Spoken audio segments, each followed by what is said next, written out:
नमस्कार, जय जोहार। साथियों, जागो पंच में आप सभी का हार्दिक स्वागत, अभिनंदन। साथियों, इससे पहले आज के एपिसोड के पहले आपको मैंने एक वीडियो दी थी जिसमें राम असुर है ब्रैकेट में क्वेश्चन मार्क था।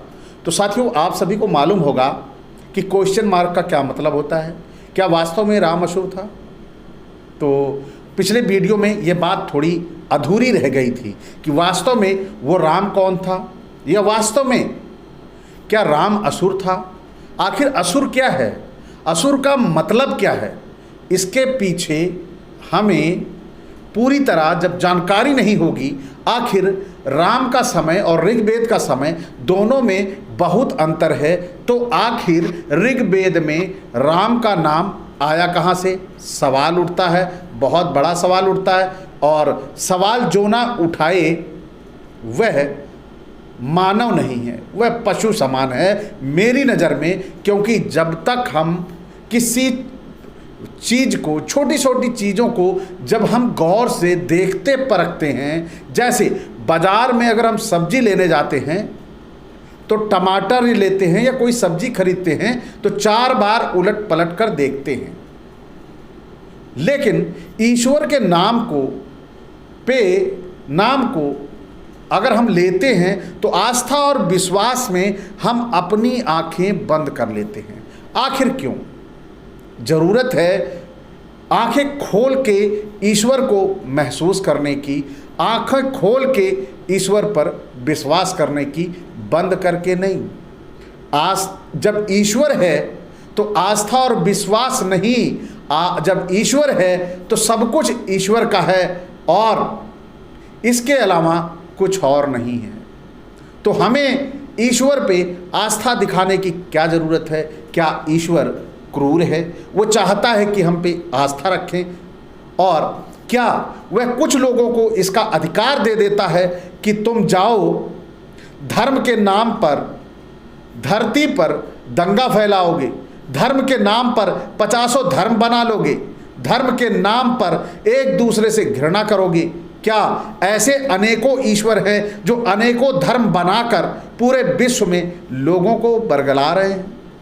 साथियों, ये सोचने की बात है। ये सोचने के लिए मैं कहूँगा, लेकिन धरती पर बिरले प्राणी होंगे जो आपको ऐसा सोचने के लिए कहेंगे। तो साथियों, ज़्यादा समय ना गंवाते हुए हम चलते हैं अपनी उस पुस्तक की ओर, सरस्वती घाटी सभ्यता की ओर, जो बताएगी कि राम असुर थे और राम को असुर की उपाधि मिली थी। साथियों, आइए चलते हैं। इन्होंने जो तर्क दिए हैं वह तर्क वास्तव में बड़े ही तथ्यपरक हैं, क्योंकि अभी तक राम के विषय में भी कोई ऐसी बात नहीं आई है जो ये बताती हो कि उन्हें ये असुर की उपाधि क्यों मिली थी, आखिर कारण क्या था। लेकिन ये पुस्तक बता रही है, ये आपको समझा रही है साक्ष्यों सहित। तो आप सभी भी थोड़ा चिंतन मनन करिए, और यदि आपको लगता है तो इस पुस्तक का आप खंडन कर सकते हैं, क्योंकि खंडन करना आपका अधिकार है, आलोचना करना आपका अधिकार है, और तर्क करना आपका अधिकार है। यह हमें संवैधानिक स्वतंत्रता मिली हुई है। तो साथियों, आइए चलते हैं पुस्तक की ओर। वेन पौराणिक साहित्य में भी है, वहाँ वह नास्तिक, क्रूर और अत्याचारी है। उसका पुत्र पृथु 100 अश्वमेघ यज्ञ करता है, किंतु इनमें से किसी का भी संबंध दूर दूर तक भी राम के साथ नहीं है।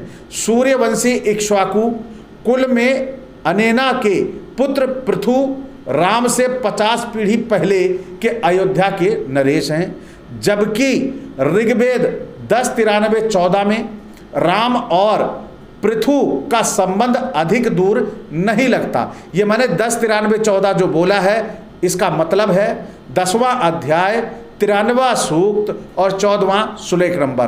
तो आपको कोई ऐसी गलती महसूस हो लगे जहां पर आपको कि यहाँ पर ये बात समझ में नहीं आई, तो ये सभी आप कमेंट करके पूछ भी सकते हैं। तो आइए चलते हैं, आगे चलते हैं।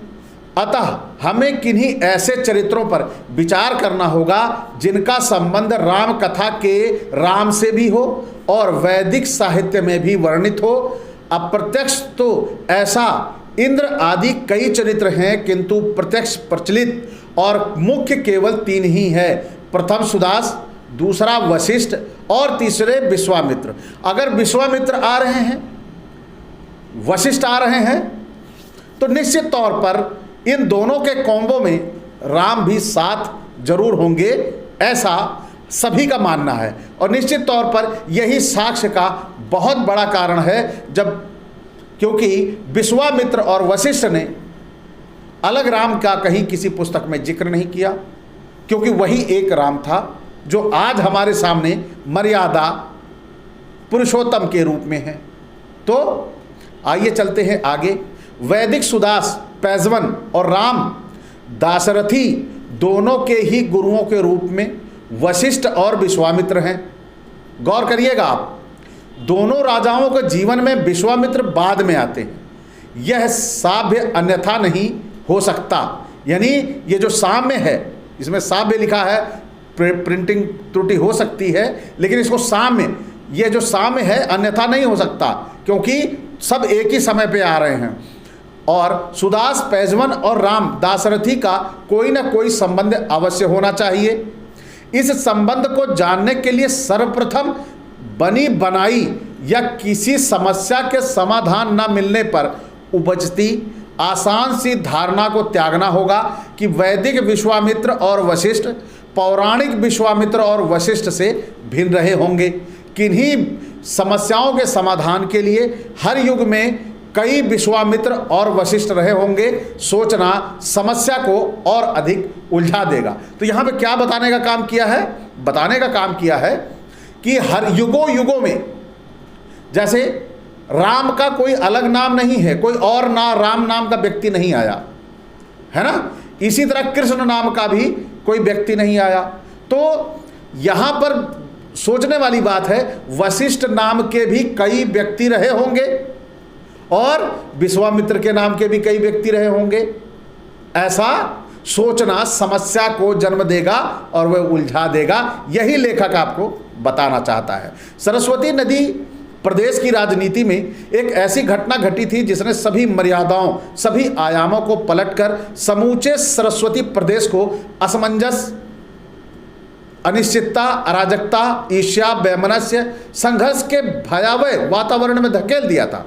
समाज को सुव्यवस्थित और मर्यादित करने के लिए नई मानव संहिता और वंशानुगत वर्ण व्यवस्था को लेकर हुए ब्राह्मणवाद के विरुद्ध संघर्ष में भारतीय इतिहास का वह काला पन्ना लिखा गया, जिसे छिपाने के लिए 18 पुराणों की रचना हुई। काल्पनिक कथाओं, लंबी लंबी वंशावलियों के उस ताने बाने के पीछे न केवल वह भयंकर सत्य अपितु राम का वह महान कार्य भी छिप गया, जिसके कारण उसे असुर की उपाधि दी गई। आप समझ सकते हैं कि इतनी लंबी लंबी जो कहानियां बनाई गई, भयंकर कार्य उनके दिखाए गए, उनके कार्यों को इस तरह तोड़ मरोड़ कर पेश किया गया। उसके बाद जो भी कुछ ऐसा था जिसके पीछे उन्हें असुर की उपाधि दी गई, वह सारा का सारा छिप गया। लेकिन कुछ ना कुछ भयंकर सत्य तो ऐसा रहा होगा जिसे उन्हें असुर की उपाधि दी गई। घटना सुदास पैजवन से संबंधित है। पुराणों के तीनों सुदासों का वास्तव में कोई अस्तित्व नहीं था। अपने पितामह शक्ति की हत्या का प्रतिशोध लेने के लिए पुराणकार ने सुदास को इतिहास के पन्नों से हटा देने के ध्येय से तीन काल्पनिक सुदासों और एक सहस्रबाहु और एक वेन की सृष्टि की। लंबी लंबी वंशावलियों और रोचक कथाओं के तानों बानों से उस सत्य को छिपाने का प्रयास किया है। कहावत है, एक सच को 100 झूठ छिपा नहीं सकते। पुराणकार भी एक गलती कर गया। उसने जहाँ जहाँ भी सुदास को लिखा था या सुदास को ध्यान में रखकर सहस्रबाहु या वेन जैसे पात्रों की कल्पना की, उसने इस व्यक्ति के प्रति अपनी समूची घृणा, समूचा क्रोध वहां पर उड़ेल दिया। हर स्थान पर उसने सुदास को ब्राह्मण विरोधी, पराजित, अपमानित, नास्तिक और मूर्ख लिखा। सुदास पैजवन के प्रति उसकी घृणा कुछ इस प्रकार उभर कर सामने आती है कि महाभारत शांति पर्व में वह पैजवन को शूद्र कह जाता है।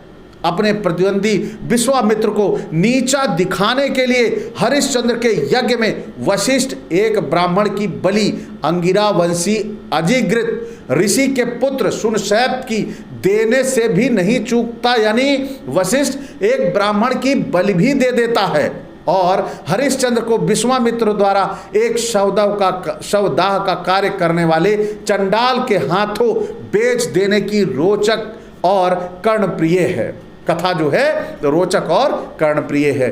जन सामान्य और समाज के हृदय में भावनात्मक टीस पैदा करने के लिए इस कथा की रचना की गई कि वह सत्य पर अडिग था। कौन सा सत्य, कौन सा सत्य, यह क्वेश्चन मार्क है। वशिष्ठ विश्वामित्र के संघर्ष में वशिष्ठ का साथ अंतिम क्षण तक देने के वचन का सत्य, वरना तो वह वही हरिश्चंद्र जिसके सामने उसके पिता सत्यव्रत को वशिष्ठ द्वारा चंडाल बना दिया गया था। संकट की किसी भी स्थिति में क्या हरिश्चंद्र को पिता के साथ नहीं खड़ा रहना चाहिए था? सत्य तो यह है कि वर्ण व्यवस्था को लेकर वशिष्ठ विश्वामित्र संघर्ष में चंडालों शूद्रों के पक्षधर विश्वामित्र के पक्ष में था सत्यव्रत और हरिश्चंद्र था वशिष्ठ के पक्ष में। पूर्व राज्य में वशिष्ठ और भार्गवों का प्रभाव अधिक था। वशिष्ठ ने सत्यव्रत को हटाकर हरिश्चंद्र को राजा बनाया। हरिश्चंद्र ने वशिष्ठ और उसकी नीतियों के समर्थन में विरोधी अंगिरा वंशी ब्राह्मण सुनशैप की बलि का आयोजन किया। विश्वामित्र ने अपने समर्थक सुनशैप को बचाया और सत्यव्रत को पुनः गद्दी पर बैठाया और हरिश्चंद्र को चंडाल के यहाँ दास बना कर रखा, क्योंकि वशिष्ठ ने भी तो विश्वामित्र के समर्थक सत्यव्रत को चंडाल बनाया था। अपने समर्थक सुनशैप की बलि के बदले में विश्वामित्र ने वशिष्ठ के पुत्र शक्ति की ही बलि दे दी। जीवित अग्नि में जला दिया गया शक्ति को। ऐसा ही नहीं, पुराणों में बिल्कुल भी इतिहास नहीं है, किंतु इतिहास तो वह भी है जिसे छिपाया गया और वे कारण जिनके चलते ऐसा करने की आवश्यकता पड़ी। संभवतः इसी इतिहास के काले पन्ने हैं। हरिश्चंद्र की कथा की अंतिम पंक्तियों की ओर ध्यान आकृष्ट करना चाहूँगा कि शवदाह करने वाले चंडाल के हाथों बिक गया हरिश्चंद्र। किंतु उस युग में जब वर्ण व्यवस्था और ब्राह्मणवाद चरम पर था, कानों में पिघला हुआ शीशा भर देने का युग था, अपने जीवन यापन के लिए चंडाल ग्रामवासियों की दया और भीख पर निर्भर था। उस युग में अपने लिए दास क्रय करने के अधिकार साधन संपन्न और साहसिक चंडाल कहां से लाया? एक राजा को खरीदने के लिए यह सब एक चंडाल के ही पास था। सच तो यह है, सरस्वती प्रदेश की राजनीति में एक युग ऐसा भी गुजरा जब साधन, अधिकार, सामर्थ्य और साहसी नहीं बल्कि सत्ता भी चतुर्थ वर्ण या उसके समर्थकों के हाथों में ही थी। वह युग था सुदास पैजवन का। और भारत के पुराणों में यदि इतिहास है तो क्यों पुराणकार 18 पुराणों और एक महाभारत में मात्र एक पंक्ति में कहीं भी सरस्वती नदी प्रदेश के वैदिक सुदास का उल्लेख नहीं करता? इस विषय में भी वह अपने प्रतितामह वशिष्ठ को भूल जाता है और दास राज संग्राम में 2 दिशाओं के 21 जनों को पराजित करने में सुदास पैजवन की सहायता उसके अभिषेक कर्ता और गुरु वशिष्ठ ने ही तो की थी। क्या कहें, क्या यह भूल जाता है या सुदास को हाशिए पर से परे ढकेलने देने के प्रयास से ऋग्वेद को ही उठाकर एक ओर रख देता है? कारण जो भी है, ऐसा लगता है पुराणकार ने इतिहास नहीं कुछ और ही लिखा है। हमारी विडंबना है कि हम उसके कुछ और को ही इतिहास समझते रहें। यह भी सही है कि कोई दूसरा रास्ता हमारे लिए छोड़ा ही नहीं गया है। यदि पुराणों में इतिहास है तो ना जाने क्यों उसी धर्म से जोड़ दिया गया, जबकि धर्म और इतिहास दोनों अलग अलग विषय हैं। धर्म का इतिहास तो हो सकता है, किंतु इतिहास का कोई धर्म नहीं होता। इतिहास तो निष्पक्ष होता है, पुराणों में वर्णित इतिहास निष्पक्ष नहीं है। सुदास पैजवन के विषय में तो बिल्कुल भी नहीं है। बहुत से विद्वानों ने तीनों सुदासों के एक के प्रमाण प्रस्तुत किए। अंतिम के निष्कर्ष के तौर पर उन्होंने कहा कि सुदास केवल एक ही है और वह था सुदास पैजवन, किंतु किन्हीं समस्याओं के समाधान के रूप में प्रस्तुत किए गए इस एक समीकरण से असल समस्या अब शुरू होती है कि तब उस राम दाशरथी का क्या, जो सुदास का नाती लगता था, सुदास पैजवन के राजनैतिक जीवन का क्या और कितना प्रभाव राम के राजनैतिक जीवन पर पड़ा था।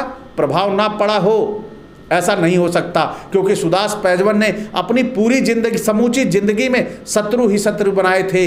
वह जीवन भर ना तो सुख चैन से बैठा और ना ही किसी को चैन से बैठने दिया। उस पर भी वह अपने अभिषेक करता गुरु वशिष्ठ से उलझ बैठा। उसे हटाकर विश्वामित्र को अपने गुरु पद पर नियुक्त कर लिया। संवर्ण के हाथों में सुदास पैजवन की पराजय और मृत्यु के उपरांत राज्य पर मंडराते वशिष्ठ सहयोगी संकट से निपटने के लिए सर्वप्रथम आवश्यक था कि गुरु विश्वामित्र सुदास पैजवन के किसी निकटतम और योग्य उत्तराधिकारी की नियुक्ति सृज्यों, वीतिहव्यों, पृथु निषादों के केंद्रीय राजा के रूप में करें। यहीं आकर कथानक राम कथा से जुड़ता है। यहाँ से विद्वानों को एक लकीर फलांगनी पड़ेगी और इस लकीर के दूसरी तरफ इतिहास ही इतिहास है, अनछुआ, अनजाना और अद्भुत। अब विश्वामित्र राम को लाए, यह घटना रामायण में वर्णित है। वहाँ कारण दूसरा है, किंतु जो छिपाया गया है वह तथ्य है कि राम सुदास पैजवन के नाती थे, उत्तराधिकारी थे, उनके बाद के राजा थे। ऋग्वेद अध्याय 10 सूक्त 93 और श्लोक नंबर 14 में दुशेम और पृथ्वान के बाद बेन वहीं सुदास पैजवन हैं, तो इसके बाद प्ररामे यानी राम हैं। तो यहाँ पर सिद्ध हो जाता है साथियों कि ये राम वही हैं जो जिस राम की हम बात करते हैं, उसी राम की बात ये लेखक भी कर रहा, क्योंकि इतने तथ्य देने के बाद अब कोई भी ऐसी बातें बची नहीं रह जाती। इस प्रकार राम वशिष्ठ विश्वामित्र संघर्ष के चरम युग में सरस्वती प्रदेश की राजनीति में अवतरित हुए। यहाँ यह भी कहना उचित होगा कि राम के राजनीतिक जीवन की भूमिका में सुदास पैजवन है। अतः राम तक आने के लिए और सरस्वती प्रदेश की राजनीति में राम की भूमिका को समझने के लिए हमें सर्वप्रथम सुदास पैजवन के राजनैतिक, सामाजिक, व्यक्तिगत आदि पर हर पहलू पर विचार करना होगा कि पुत्र प्रतदर्ण के रहते किसी दूसरे वंश गोत्र को सुदास पैजवन त्रुत्सु दिवोदास का उत्तराधिकारी कैसे बन गया। क्या है सुदास पैजवन की वंश परंपरा? वंश परंपरा तो उसके अभिषेककर्ता गुरु वशिष्ठ की भी नहीं है। मित्र वरुण का उर्वशी के गर्भ से अद्भुत रूप से जन्म लेने वाला पुत्र वशिष्ठ, तब क्यों वशिष्ठ तो छा जाता है समूचे भारत की राजनीति, सभ्यता, समाज, संस्कृति, इतिहास और साहित्य पर, और सुदास पैजवन उसके तो आगे और पीछे दोनों तरफ अंधेरा ही अंधेरा है। साथियों, इतिहास में सुदास को कैसे छिपाया गया और सुदास का जिक्र जो है वो ऋग्वेद में मिलता है, राम का जिक्र ऋग्वेद में मिलता है। तो साथियों, सुदास ने ऐसा क्या किया था जो उसका इतिहास निगल लिया गया? तो यही है, जिस समाज का अपना इतिहास नहीं होता, जिस समाज का अपना इतिहास नहीं होता, उस समाज का अपना कोई वजूद नहीं होता। तो साथियों, इस लेखक ने भी सरस्वती घाटी जो सभ्यता है, इसके लेखक ने भी ये पुस्तक अपनी तरफ से नहीं लिखी है। ये पुस्तक उसने अनेकों साक्ष्य लिए हैं, बहुत सारी पुस्तकों के साक्ष्य लिए हैं। यहाँ तक कि मैं बताना भी चाहूँगा इन्होंने किससे किससे साक्ष्य लिए हैं। 2-4 नाम तो मैं आपको बता ही सकता हूँ। प्रोफेसर लक्ष्मी नारायण तिवारी की वैदिक वांग्मय में राम कथा, कामिल बुल्के की राम कथा, विश्वेश्वर नाथ रेऊ ऋग्वेद पर एक ऐतिहासिक दृष्टि पुस्तक से, कामिल बुल्के की राम नामक पुस्तक से, और हिस्ट्री ऑफ प्री कलयुग इंडिया R.R. शास्त्री के पुस्तक से, और मैकडोनेल वैदिक मिथोलॉजी रंगेव राघव की प्राचीन भारतीय परंपरा और इतिहास। इसके अलावा अनेकों ऐसी पुस्तकों से लेखक ने साक्ष्य और एविडेंस के तौर पर आपके सामने वो प्रस्तुत करने का काम किया है, जिससे आपको लगे कि लेखक ने वास्तव में समाज के साथ धोखा नहीं किया है, कोई काल्पनिक घटना नहीं दर्ज की है, काल्पनिक लेख नहीं लिखा है, इसके लिए लेखक ने इसमें एविडेंस देने का काम किया है। तो साथियों, और सारी जानकारी के लिए डिस्क्रिप्शन में मैं लेखक का नाम और साथ में पुस्तक का और भी विवरण मैं दे दूंगा।